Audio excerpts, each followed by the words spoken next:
ชุนันทาห้องน้ำไปอยากเอาห้องน้ำป้าบ่ได้เนาะกองตารางไอตีมเราเป็นคนขับเรือ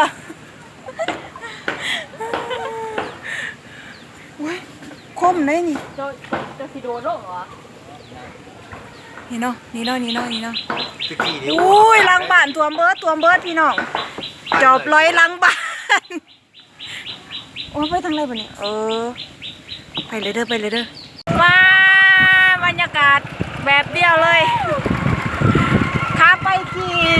ขี่วีโก้เนาะข้าเมื่อขี่เรือบิน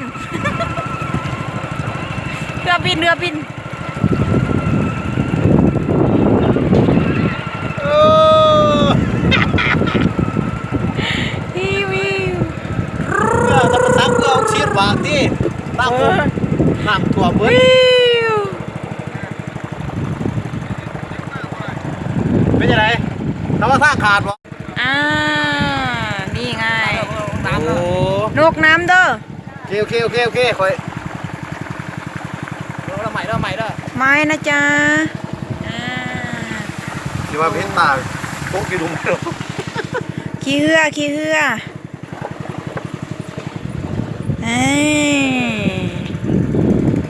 อุ้ยสายไฟนะจ๊ะสายไฟ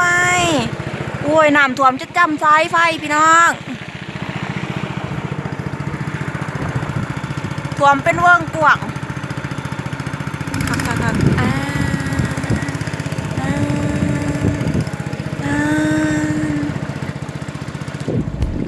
เฮ้ย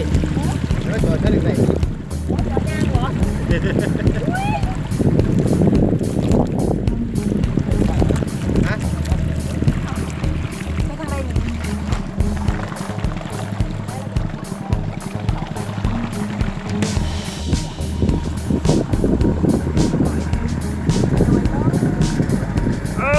ก็ได้วัน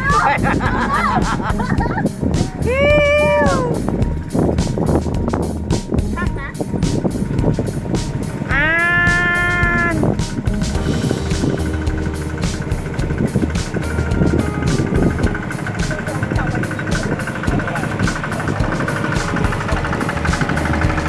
นกมือ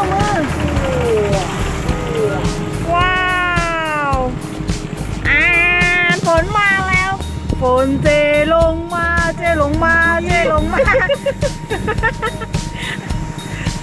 วันนี้แดนได้เดี๋ยวนี้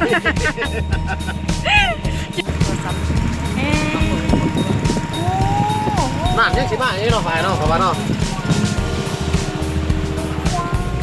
ขึ้นได้อยู่วะเป็นครับผู้เฒ่าเนี่ยจักถั่วแห้งบ่แห้งเบิ่งตามสภาพเด้อจนขี่เหือเบิ่งบักกุ้งกวางหนึ่งคุณป้าคักไป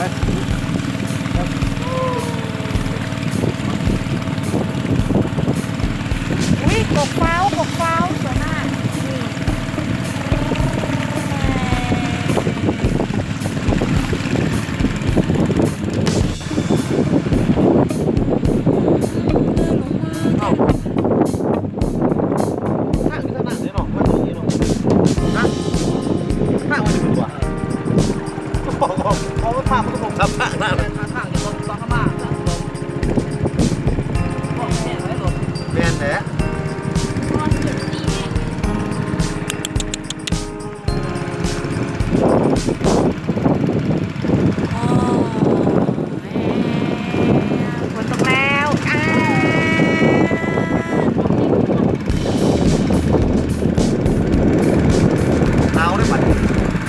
มีนักท่องเที่ยวเขามาเด้อเนาะ นี่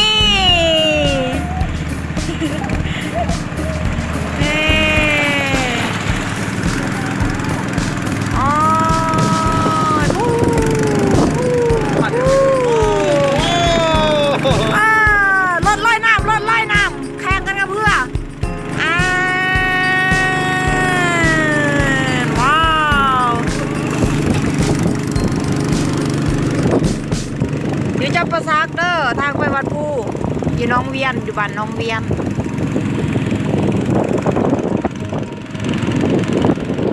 เขารอถาขามขึ้นรถนี่เอารถจักรขึ้นรถอีแตน อย่าเสียงก่อน ใส่เขาไปยังหาที่คนเด้อเขาซาน ขึ้นมาแล้ว ตอนนี้กำลังเมื่อ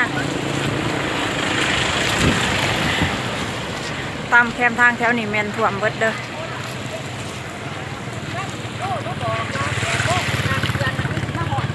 เขากำลังสิปล่อยเกลือน แตกระว่างเด็ดปะคายคน